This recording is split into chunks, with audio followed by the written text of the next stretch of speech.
Melville. Chapter 13. A Deposition.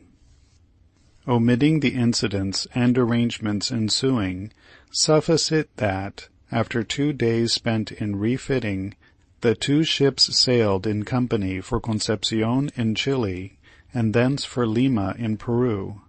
where, before the vice-regal courts, the whole affair from the beginning underwent investigation. Though, midway on the passage, the ill-fated Spaniard, relaxed from constraint, showed some signs of regaining health with free will, yet, agreeably to his own foreboding, shortly before arriving at Lima he relapsed, finally becoming so reduced as to be carried ashore in arms. Hearing of his story and plight, one of the many religious institutions of the City of Kings opened an hospitable refuge to him, where both physician and priest were his nurses, and a member of the order volunteered to be his one special guardian and consoler by night and by day. The following extracts, translated from one of the official Spanish documents, will, it is hoped, shed light on the preceding narrative, as well as, in the first place, reveal the true port of departure and true history of the San Dominique's voyage, down to the time of her touching at the island of Santa Maria. But ere the extracts come, it may be well to preface them with a remark. The document selected, from among many others, for partial translation, contains the deposition of Benito Cereno, the first taken in the case. Some disclosures therein were, at the time, held dubious for both learned and natural reasons. The tribunal inclined to the opinion that the deponent, not undisturbed in his mind by recent events, raved of some things which could never have happened.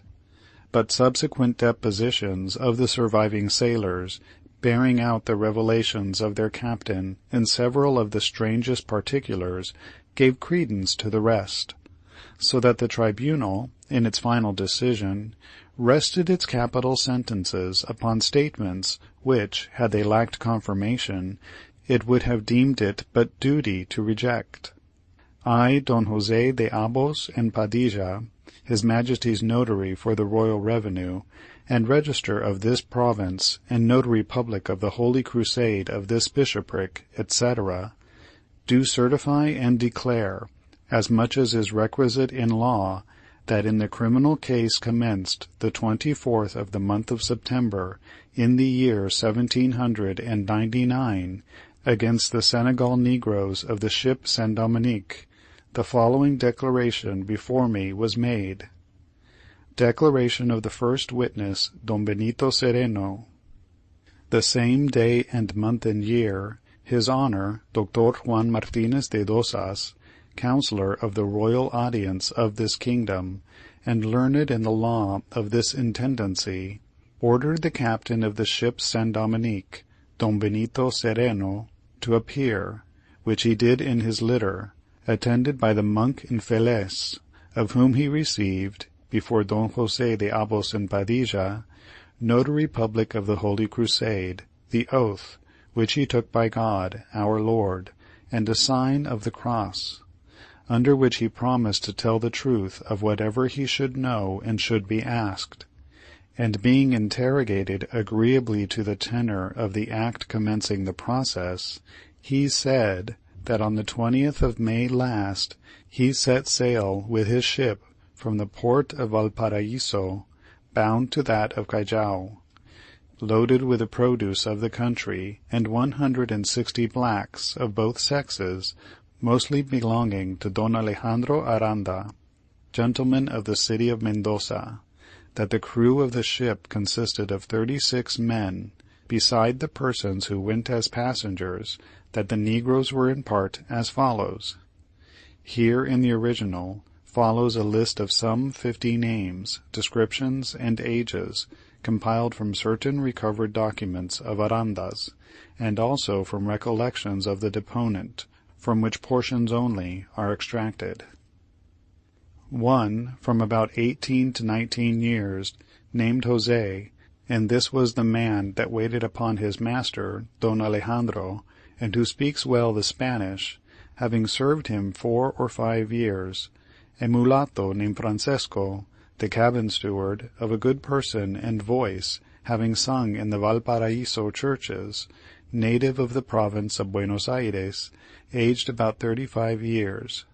a smart negro named Dago, who had been for many years a grave-digger among the Spaniards, aged 46 years.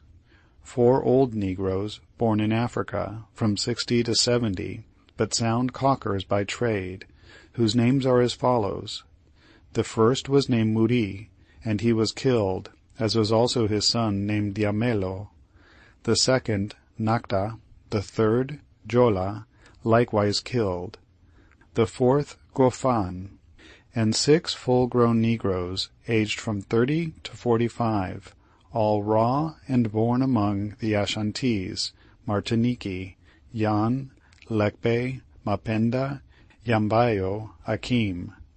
4 of whom were killed. A powerful negro named Atufal, who, being supposed to have been a chief in Africa, his owners set great store by him, and a small negro of Senegal, but some years among the Spaniards, aged about 30, which negro's name was Babo.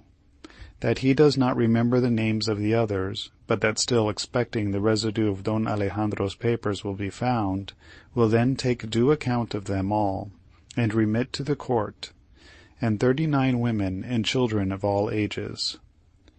After the catalogue, the deposition goes on as follows. That all the negroes slept upon deck, as is customary in this navigation, and none wore fetters, because the owner, his friend Aranda, told him that they were all tractable. That on the 7th day after leaving port, at 3 o'clock in the morning, all the Spaniards being asleep except the 2 officers on the watch, who were the boatswain Juan Robles and the carpenter Juan Bautista Gallete, and the helmsman and his boy, the negroes revolted suddenly, wounded dangerously the boatswain and the carpenter, and successively killed 18 men of those who were sleeping upon deck, some with handspikes and hatchets, and others by throwing them alive overboard, after tying them. That of the Spaniards upon deck, they left about 7, as he thinks, alive and tied, to maneuver the ship, and 3 or 4 more who hid themselves remained also alive. Although in the act of revolt, the negroes made themselves masters of the hatchway, 6 or 7 wounded went through it to the cockpit, without any hindrance on their part. That in the act of revolt, the mate and another person, whose name he does not recollect, attempted to come up through the hatchway, but having been wounded at the onset, they were obliged to return to the cabin. That the deponent resolved at break of day to come up the companionway, where the negro Babo was, being the ringleader, and Atufal, who assisted him, and having spoken to them, exhorted them to cease committing such atrocities, asking them at the same time what they wanted and intended to do, offering himself to obey their commands. That, notwithstanding this, they threw in his presence 3 men alive and tied overboard. That they told the deponent to come up, and that they would not kill him, which having done, the negro Babo asked him whether there were in those seas any negro countries where they might be carried, and he answered them, no, that the negro Babo afterwards told him to carry them to Senegal, or to the neighboring islands of St. Nicholas, and he answered that this was impossible, on account of the great distance, the necessity involved of rounding Cape Horn, the bad condition of the vessel, the want of provisions, sails, and water, but that the negro Babo replied to him he must carry them in any way, that they would do and conform themselves to everything the deponent should require, as to eating and drinking, that after a long conference, being absolutely compelled to please them, for they threatened him to kill all the whites if they were not, at all events, carried to Senegal, he told them that what was most wanting for the voyage was water, that they would go near the coast to take it, and hence they would proceed on their course, that the negro Babo agreed to it, and the deponent steered toward the intermediate ports, hoping to meet some Spanish or foreign vessel that would save them, that within 10 or 11 days they saw the land, and continued their course by it in the vicinity of Nasca, that the deponent observed that the negroes were now restless and mutinous, because he did not effect the taking in of water, the negro Babo having required, with threats, that it should be done, without fail, the following day. He told him he saw plainly that the coast was steep, and the rivers designated in the maps were not to be found, with other reasons suitable to the circumstances, that the best way would be to go to the island of Santa Maria, where they might water and victual easily, it being a desert island, as the foreigners did, that the deponent did not go to Pisco, that was near, nor make any other port of the coast, because the negro Babo had intimated to him several times that he would kill all the whites the very moment he should perceive any city, town, or settlement of any kind on the shores to which they should be carried, that having determined to go to the island of Santa Maria, as the deponent had planned, for the purpose of trying, whether in the passage or in the island itself, they could find any vessel that should favor them, or whether he could escape from it in a boat to the neighboring coast of Arruco. To adopt the necessary means, he immediately changed his course, steering for the island. That the negroes Babo and Atufal held daily conferences, in which they discussed what was necessary for their design of returning to Senegal, whether they were to kill all the Spaniards, and particularly the deponent. That 8 days after parting from the coast of Nasca, the deponent being on the watch a little after daybreak, and soon after the negroes had their meeting, the negro Babo came to the place where the deponent was, and told him that he had determined to kill his master, Don Alejandro Aranda, both because he and his companions could not otherwise be sure of their liberty, and that, to keep the seamen in subjection, he wanted to prepare a warning of what road they should be made to take, did they or any of them oppose him, and that, by means of the death of Don Alejandro, that warning would best be given. But that what this last meant, the deponent did not at the time comprehend, nor could not, further than that the death of Don Alejandro was intended. And moreover, the negro Babo proposed to the deponent to call the mate Raneds, who was sleeping in the cabin, before the thing was done, for fear, as the deponent understood it, that the mate, who was a good navigator, should be killed with Don Alejandro and the rest. That the deponent, who was the friend from youth of Don Alejandro, prayed and conjured, but all was useless, for the negro Babo answered him that the thing could not be prevented, and that all the Spaniards risked their death if they should attempt to frustrate his will in this matter, or in any other. That, in this conflict, the deponent called the mate Raneds, who was forced to go apart, and immediately the negro Babo commanded the Ashantee Martiniquais and the Ashantee Lecbe to go and commit the murder. That those two went down with the hatchets to the berth of Don Alejandro. That, yet half alive and mangled, they dragged him on deck. That they were going to throw him overboard in that state, but the negro Babo stopped them, bidding the murder be completed on the deck before him, which was done, when, by his orders, the body was carried below, forward. That nothing more was seen of it by the deponent for 3 days. That Don Alonso Sidonia, an old man, long resident of Valparaiso, and lately appointed to a civil office in Peru, whither he had taken passage, was at the time sleeping in the berth opposite Don Alejandro's. that, awakening at his cries, surprised by them, and at the sight of the negroes with their bloody hatchets in their hands, he threw himself into the sea through a window which was near him, and was drowned, without it being in the power of the deponent to assist or take him up.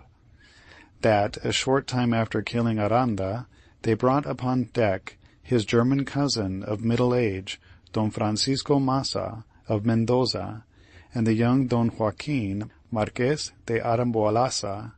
then lately from Spain, with his Spanish servant Ponce, and the 3 young clerks of Aranda, Jose Mozairi, Lorenzo Vargas, and Hermenegildo Gandix, all of Cadiz, that Don Joaquin and Hermenegildo Gandix, the negro Babo, for purposes hereafter to appear, preserved alive,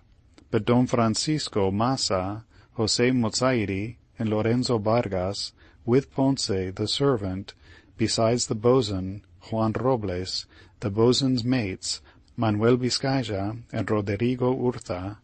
and 4 of the sailors, the negro Babo ordered to be thrown alive into the sea, although they made no resistance, nor begged for anything else but mercy. That the boatswain, Juan Robles, who knew how to swim, kept the longest above water, making acts of contrition, and in the last words he uttered, charged this deponent to cause mass to be said for his soul to Our Lady of Succor. That during the 3 days which followed, the deponent, uncertain what fate had befallen the remains of Don Alejandro, frequently asked the negro Babo where they were, and, if still on board, whether they were to be preserved for interment ashore, entreating him so to order it. That the negro Babo answered nothing till the 4th day, when at sunrise the deponent coming on deck, the negro Babo showed him a skeleton, which had substituted for the ship's proper figurehead, the image of Christopher Colon, the discoverer of the New World.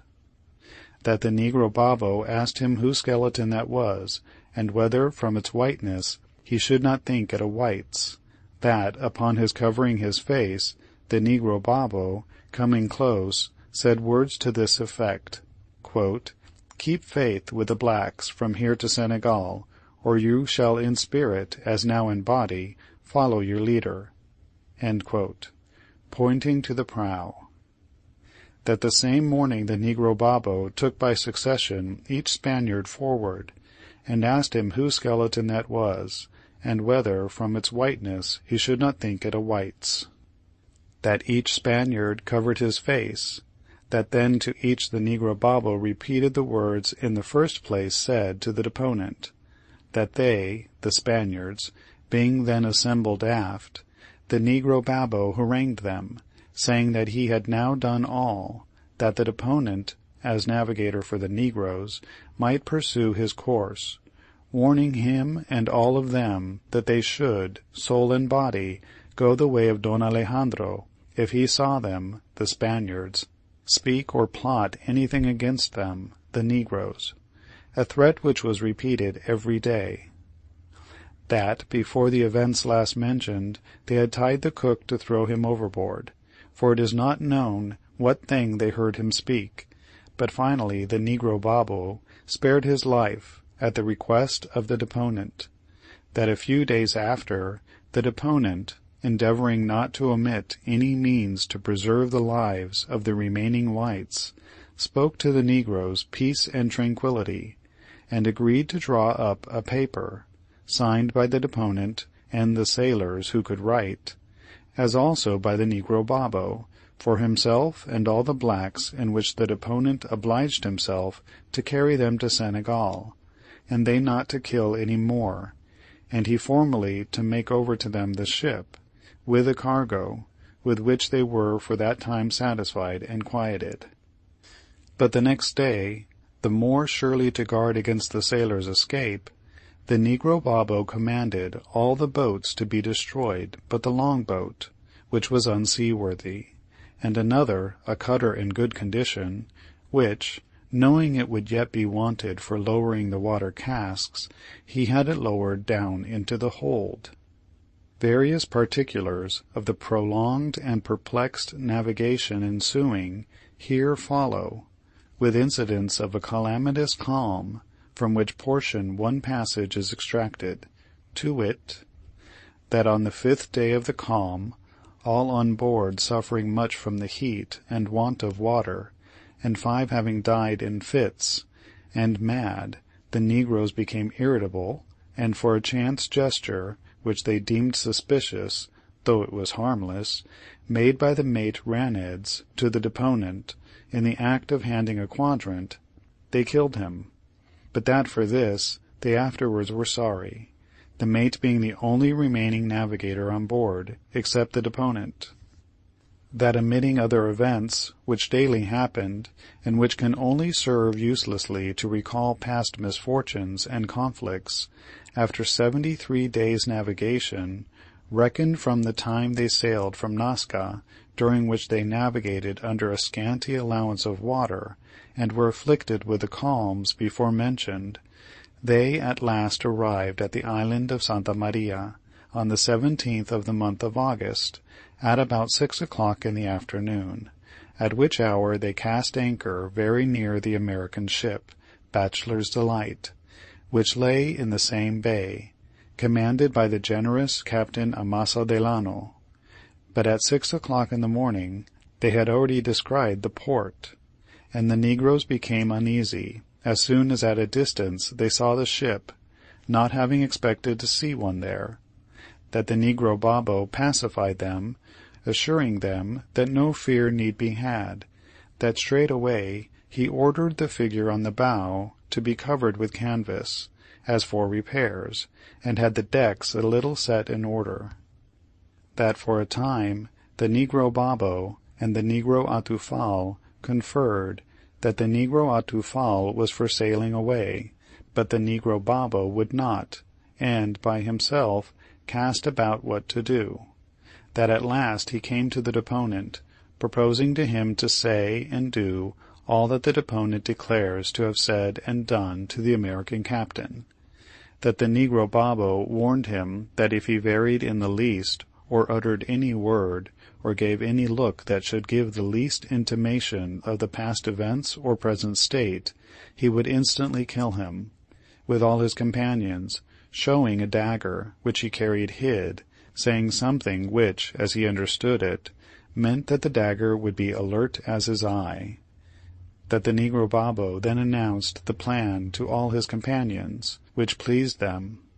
That he then, the better to disguise the truth, devised many expedients, and some of them uniting deceit and defense.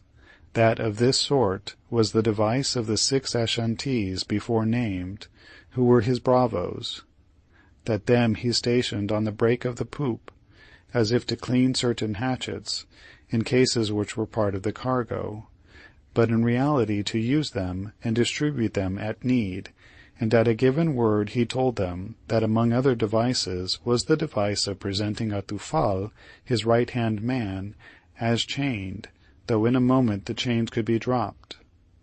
That in every particular he informed the deponent what part he was expected to enact in every device, and what story he was to tell on every occasion, always threatening him with instant death if he varied in the least. That, conscious that many of the negroes would be turbulent, the negro Babo appointed the 4 aged negroes, who were caulkers, to keep what domestic order they could on the decks.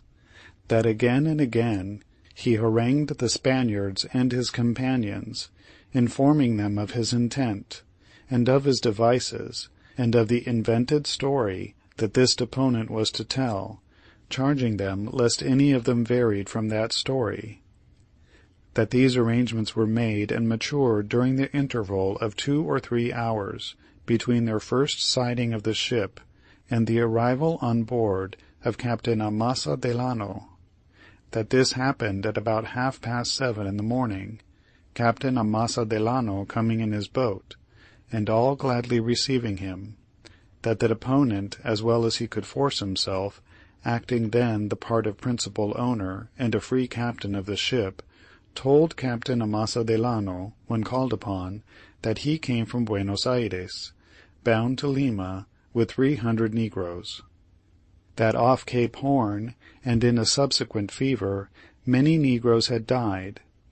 That also, by similar casualties, all the sea officers and the greatest part of the crew had died. And so the deposition goes on, circumstantially recounting the fictitious story dictated to the deponent by Babo, and through the deponent imposed upon Captain Delano, and also recounting the friendly offers of Captain Delano, with other things, but all of which were omitted. After the fictitious, strange story, etc., the deposition proceeds. That the generous Captain Amasa Delano remained on board all the day, till he left the ship anchored at 6 o'clock in the evening, deponent speaking to him always of his pretended misfortunes, under the forementioned principles, without having had it in his power to tell a single word, or give him the least hint, that he might know the truth and state of things. Because the negro Babo, performing the office of an officious servant, with all the appearance of submission of the humble slave, did not leave the deponent one moment. That this was in order to observe the deponent's actions and words, for the negro Babo understands well the Spanish. And besides, there were thereabouts some others who were constantly on the watch, and likewise understood the Spanish. That upon one occasion, while deponent was standing on the deck conversing with Amasa Delano, by a secret sign, the negro Babo drew him, the deponent, aside, the act appearing as if originating with the deponent. That then, he being drawn aside, the negro Babo proposed to him to gain from Amasa Delano full particulars about his ship, and crew, and arms. That the deponent asked, for what? That the negro Babo answered, he might conceive. That, grieved at the prospect of what might overtake the generous Captain Amasa Delano, the deponent at first refused to ask the desired questions, and used every argument to induce the negro Babo to give up this new design. That the negro Babo showed the point of his dagger. That, after the information had been obtained, the negro Babo again drew him aside, telling him that very night he, the deponent, would be captain of 2 ships instead of 1, for that, great part of the American ship's crew being to be absent fishing, the 6 Ashantees, without anyone else, would easily take it. That at this time he said other things to the same purpose. That no entreaties availed. That before Amasa Delano's coming on board, no hint had been given touching the capture of the American ship. That to prevent this project the deponent was powerless. That in some things his memory is confused, he cannot distinctly recall every event.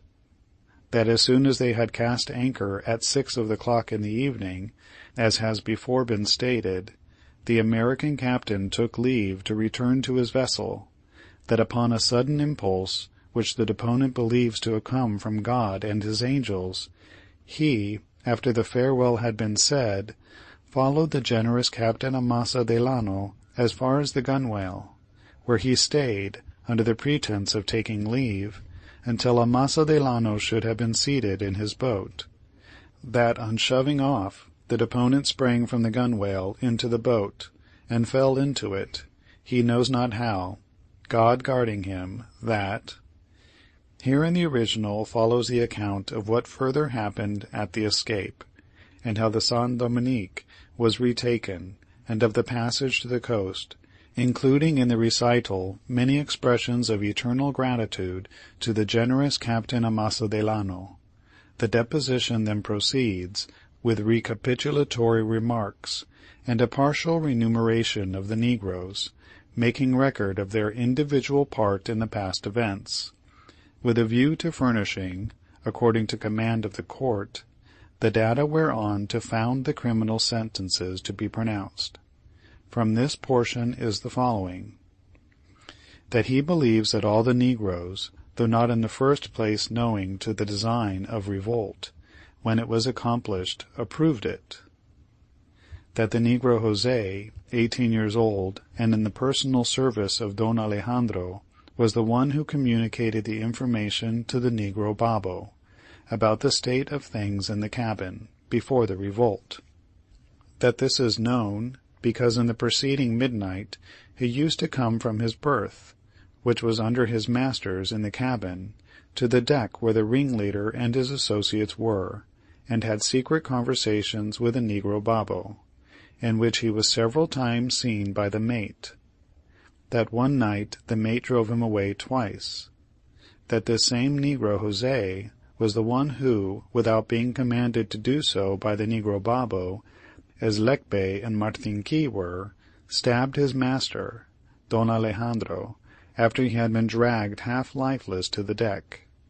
That the mulatto steward Francesco was of the first band of revolters, that he was, in all things, the creature and tool of the Negro Babo, that to make his court, he, just before a repast in the cabin, proposed to the Negro Babo poisoning a dish for the generous Captain Amasa Delano. This is known and believed, because the Negroes have said it. But that the Negro Babo, having another design, forbade Francesco.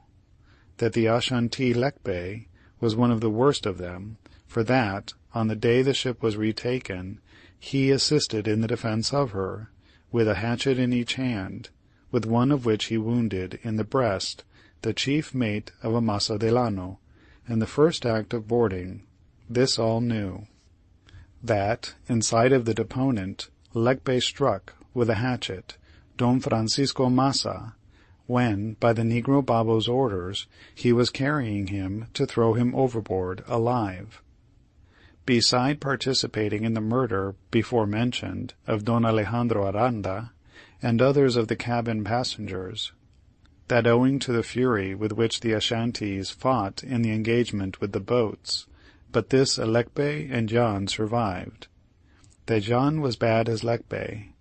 That John was the man who, by Babo's command, willingly prepared the skeleton of Don Alejandro,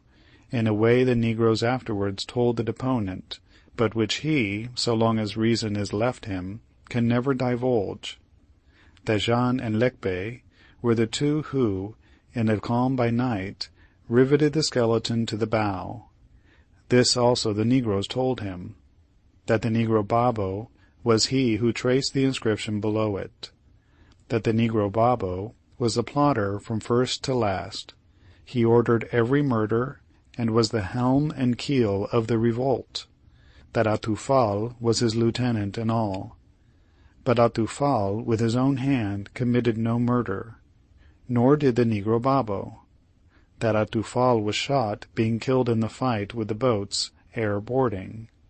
That the negresses of age were knowing to the revolt, and testified themselves satisfied at the death of their master, Don Alejandro. That had the Negroes not restrained them, they would have tortured to death, instead of simply killing, the Spaniards slain by command of the Negro Babo. That the negresses used their utmost influence to have the deponent made away with. That in the various acts of murder they sang songs and danced, not gaily, but solemnly, and before the engagement with the boats, as well as during the action, they sang melancholy songs to the Negroes, and that this melancholy tone was more inflaming than a different one would have been, and was so intended. That all this is believed, because the Negroes have said it. That of the 36 men of the crew, exclusive of the passengers, all of whom are now dead, which the deponent had knowledge of, 6 only remained alive, with 4 cabin boys and ship boys, not included with the crew. That the Negroes broke an arm of one of the cabin boys, and gave him strokes with hatchets. Then follow various random disclosures, referring to various periods of time. The following are extracted. That during the presence of Captain Amasa Delano on board, some attempts were made by the sailors, and one by Hermenegildo Gandix, to convey hints to him of the true state of affairs, but that these attempts were ineffectual, owing to fear of incurring death, and furthermore owing to the devices which offered contradictions to the true state of affairs, as well as owing to the generosity and piety of Amasa Delano, incapable of sounding such wickedness. That Luis Galgo, a sailor about 60 years of age, and formerly of the King's Navy, was one of those who sought to convey tokens to Captain Amasa Delano, but his intent, though undiscovered, being suspected, he was, on a pretense, made to retire out of sight, and at last into the hold, and there was made away with. This the negroes have since said, that one of the ship boys, feeling, from Captain Amaso Delano's presence, some hopes of release, and not having enough prudence, dropped some chance word respecting his expectations, which, being overheard and understood by a slave boy with whom he was eating at the time, the latter struck him on the head with a knife, inflicting a bad wound, but of which the boy is now healing. That likewise, not long before the ship was brought to anchor, one of the seamen, steering at the time, endangered himself by letting the blacks remark a certain unconscious hopeful expression in his countenance, arising from some cause similar to the above, but this sailor, by his heedful after conduct, escaped. That these statements are made to show the court that from the beginning to the end of the revolt, it was impossible for the deponent and his men to act otherwise than they did. That the third clerk, Hermenegildo Gandix, who before had been forced to live among the seamen, wearing a seaman's habit, and in all respects appearing to be one for the time, he, Gandix, was killed by a musket ball fired through a mistake from the American boats before boarding, having in his fright ran up the mizzen rigging, calling to the boats, "Don't board," lest upon their boarding the negroes should kill him, that this inducing the Americans to believe he some way favored the cause of the negroes, they fired 2 balls at him, so that he fell wounded from the rigging, and was drowned in the sea. That the young Don Joaquin, Marques de Aramboalaza, like Hermenegildo Gandix, the third clerk, was degraded to the office and appearance of a common seaman. That upon one occasion, when Don Joaquin shrank, the negro Babo commanded the Ashantee Lekbe to take tar and heat it, and pour it upon Don Joaquin's hands. That Don Joaquin was killed owing to another mistake of the Americans, but one impossible to be avoided, as upon the approach of the boats, Don Joaquin, with a hatchet tied edge out and upright to his hand, was made by the negroes to appear on the bulwarks, whereupon, seen with arms in his hands and in a questionable attitude, he was shot for a renegade seaman. That on the person of Don Joaquin was found secreted a jewel, which by papers that were discovered proved to have been meant for the shrine of Our Lady of Mercy in Lima. A votive offering beforehand prepared and guarded to attest his gratitude when he should have landed in Peru, his last destination, for the safe conclusion of his entire voyage from Spain. That the jewel, with the other effects of the late Don Joaquin, is in the custody of the brethren of the Hospital de Sacerdotes, awaiting the decision of the honorable court. That, owing to the condition of the deponent, as well as the haste in which the boats departed for the attack, the Americans were not forewarned that there were, among the apparent crew, a passenger and one of the clerks disguised by the negro Babo. That, besides the negroes killed in the action, some were killed after the capture and re-anchoring at night, when shackled to the ring-bolts on the deck. That these deaths were committed by the sailors ere they could be prevented. That so soon as informed of it, Captain Amasa Delano used all his authority, and, in particular, with his own hand, struck down Martinez Gola, who, having found a razor in the pocket of an old jacket of his, which one of the shackled negroes had on, was aiming it at the negro's throat. That the noble Captain Amasa Delano also wrenched from the hand of Bartholomew Barlow